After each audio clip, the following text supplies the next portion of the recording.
बोलायला आपल्यासमोर उभा आहे। अध्यक्ष महोदय,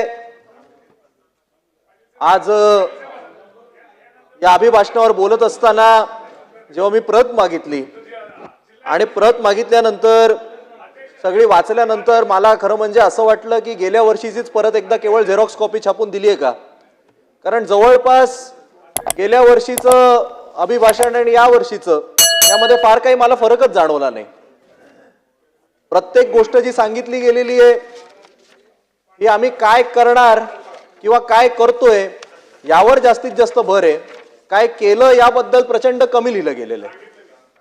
अध्यक्ष महोदय, सगळ्यात महत्त्वाचं म्हणजे दावोसला जाऊन माननीय मुख्यमंत्री असतील, माननीय उद्योग मंत्री असतील यांनी जाऊन जे करार केले याबद्दल यामध्ये भाष्य आहे। खरं तर 2014 पासून जेव्हापासून माननीय फडणवीस साहेब हे महाराष्ट्राचे मुख्यमंत्री झाले तेव्हापासूनच आम्ही त्यांचे ते बर्फातले सगळे फोटो आणि मग ते करार करतानाचे फोटो हे पाहतो आणि हे पाहून अतिशय आनंद वाटतो। असं वाटतं की आता लाखो कोटी हे आपल्या महाराष्ट्रात येणार आणि इकडची बेरोजगारी शून्य होऊन जाणार। पण प्रत्येक वेळी जेव्हा पाहतो तेव्हा जे काही करारांचा आकडा असतो त्याच्यासमोर एक शून्य वाढलेला असतो, पण त्याचं पुढे काय होतं हा सगळ्यात मोठा प्रश्न आहे। त्यामुळे माझ्या आधी ज्येष्ठ सदस्य जयंत पाटील साहेब यांनी जी मागणी केली की पुढच्या अभिभाषणामध्ये तरी किमान किती लाख कोटींचा तुम्ही करार केला हे सांगा, पण 2014 सालपासून जेवढे एमओयू झाले त्याचं पुढे काय झालं, त्याच्या किती फॅक्टरी उभ्या राहिल्या, त्याचं मॅन्युफॅक्चरिंग सुरू झालं का, त्याच्या माध्यमातून किती रोजगार उपलब्ध झाले याचा सुद्धा तपशील दिला तर त्यावर आम्हाला बोलायला बरं होईल। अध्यक्ष महोदय, यावेळी जे करार झालेत त्यामध्ये 61 वेगवेगळ्या कंपन्यांसोबत महाराष्ट्र सरकारने करार केलेत असं आम्हाला कळतं। पण धक्कादायक बाब ही आहे 61 पैकी 45 कंपन्या या आपल्या देशातल्याच आहेत। म्हणजे आपल्याच देशातल्या कंपन्यांसाठी करार करायला महाराष्ट्र सरकारने एवढा खर्च करून सगळं डेलिगेशन तिकडे गेलं आणि आपल्याच देशातले सगळ्या कंपनीचे सीईओ हे फ्लाईटनी स्वित्झर्लंडला गेले आणि तिकडे सह्या केल्या। त्यामध्ये एक कंपनी तर ठाण्यातली आहे, विराज प्रोफाइल्स नावाची, त्यांनी करार केलाय 12,000 कोटीचा। थोडी माहिती घेतल्यावर कळलं गेल्या वर्षीचा त्यांचा टर्नओव्हरच 12,000 कोटीचा होता। म्हणजे कंपनीचा जेवढा टर्नओव्हर आहे तेवढीच त्यांनी गुंतवणूक करणार आहेत। तुम्ही मला सांगा कुठली बँक एवढा आपल्याला कधी कर्ज देते का जेवढा आपला टर्नओव्हर असतो का? मग हा एमओयू कसा मटेरियलाइज होणार? आपण जर थोडं डेप्थ मध्ये जाऊन पाहिलं अध्यक्ष महोदय, जवळपास सगळे एमओयू असेल केवळ फुगवलेले आकडे। एक एमओयू तो कोणासोबत केला? लोढांसोबत। म्हणजे आपले जे मंत्री महोदय आहेत लोढा साहेब, त्यांचे चिरंजीव अभिषेक लोढा, त्यांच्या कंपनी सोबत केलेला करार आहे।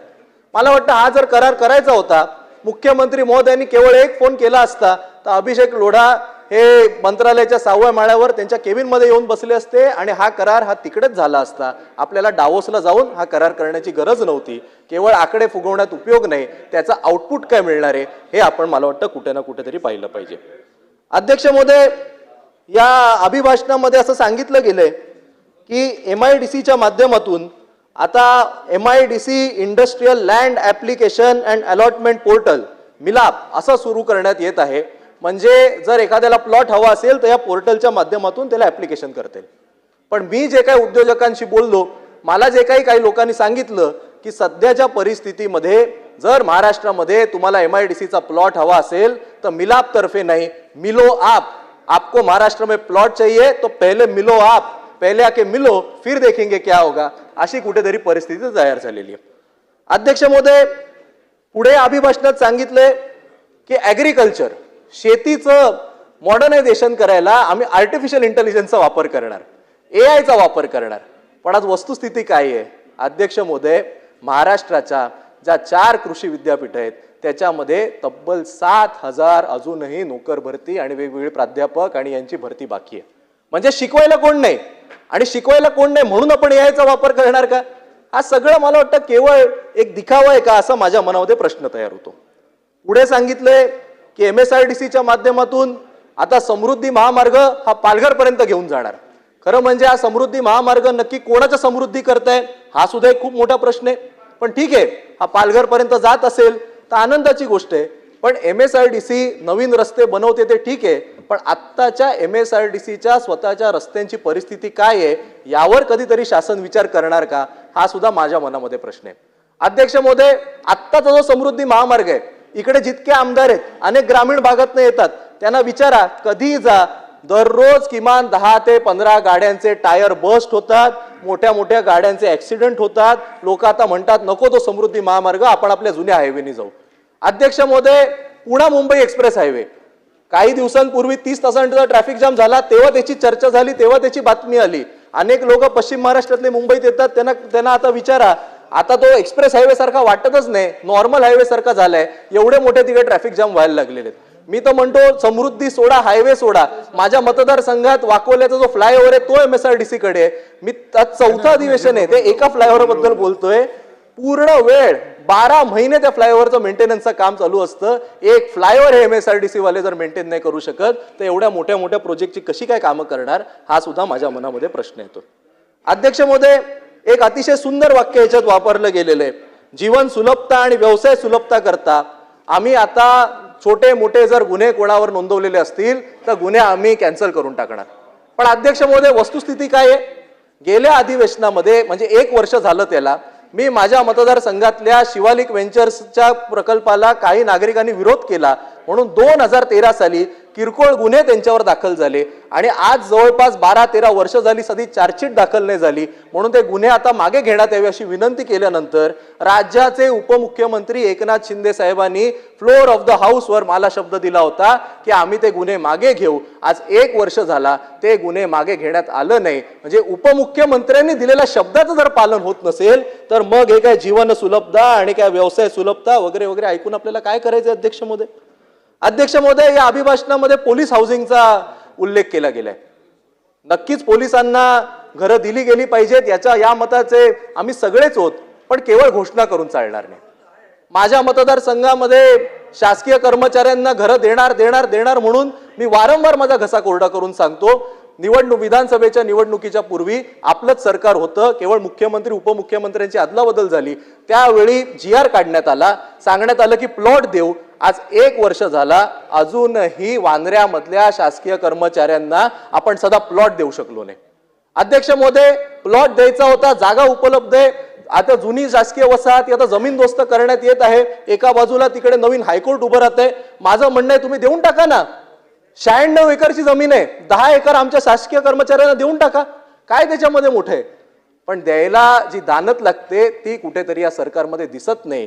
गेल्या अधिवेशनामध्ये जेव्हा मी लक्षवेधी मांडली, मला धक्का असा बसला की PWD मिनिस्टर शिवेंद्रराजे भोसले साहेब म्हणून गेले की हो आम्ही देणार, पण कुठे MMR मध्ये देऊ, GR मध्ये सांगितलं वांद्र्यात देऊ, फ्लोअर ऑफ द हाऊस वर सांगितलं MMR मध्ये देऊ.